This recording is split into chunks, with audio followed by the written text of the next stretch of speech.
ગઈકાલે એ division police સ્ટેશનમાં એક ફરિયાદ નોંધાઈ હતી, જેમાં હકીકત એવી હતી કે ફરિયાદી વિરેન્દ્રભાઈ કોટેચાએ પોલીસ સ્ટેશનમાં આવી એક ફરિયાદ આપી કે એમની નવાબ મસ્જિદમાં 3 દુકાનો હતી એમના અને એમના સંબંધીઓની, જેમાં એમના પાસેથી અમુક માણસોએ આવીને ગેરકાયદેસર મંડળી રચી, એમની દુકાનનો તાળો તોડી, એમની દુકાનનો સામાન બહાર કાઢી ગેરકાયદેસર અપ્રવેશ કરેલ છે.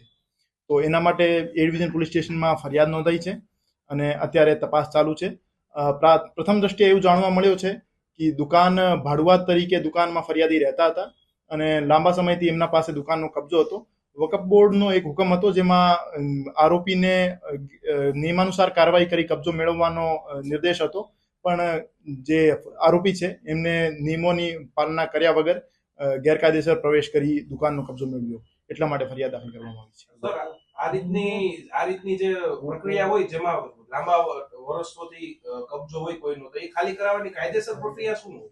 કાયદેસર પ્રક્રિયામાં જે કબજેદાર છે એમને નોટિસની બજવણી કરવાની હોય છે, પછી પોલીસ પ્રોટેક્શન માંગવાનું હોય છે અને પોલીસની હાજરીમાં નિયમાનુસાર એમને પાસેથી કબજો મેળવવાનો હોય છે. ફરિયાદ કોની ઉપર થઈ છે અને આ લોકો કોણ છે? ફરિયાદમાં એક તો ફારૂકભાઈ મુસાણી કરીને નામજોગ આરોપી છે અને અન્ય 4-5 અજાણ્યા ઇસમો છે. અને એક વિડીયો પોલીસને મળેલો છે, એમાં વિડીયોમાં જે ફેસ આઈડેન્ટિફાઈ થયા છે એના આધારે એમના ઉપર કાર્યવાહી થશે.